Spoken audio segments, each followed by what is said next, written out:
La nouvelle de cette incroyable chasse traversa le pays en une traînée d'éclairs. Philomène n'étant pas rentrée, Zéphyr partit à sa recherche.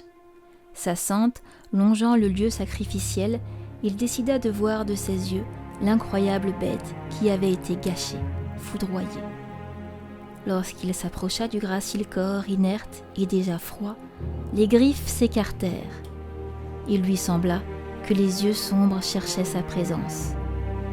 L'effroi le saisit. Au travers de ce regard perçait la pureté et la douceur de sa sœur. En un instant, il devina son huiteux secret.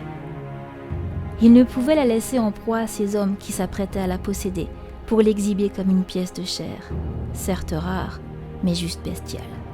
Il ne pouvait les laisser écarteler son corps pour entailler des preuves de leur courage.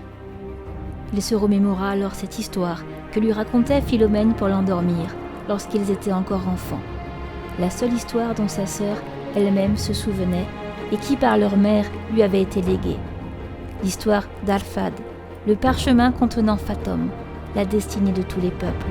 Ce recueil du destin dont les pages s'écrivent grâce aux pensées des êtres de Télénis, l'autre monde, celui qui reste tapi dans les tabous de l'âme humaine.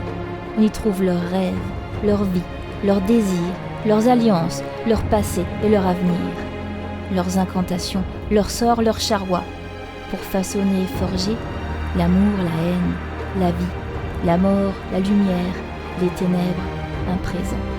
L'histoire ne révélait pas où trouver le parchemin, ni comment le faire venir, mais une source était évoquée, une source auprès de laquelle leur mère se reposait, rêvait, une source qui, à ses dires, abreuvait le puits, protégé par l'ondine.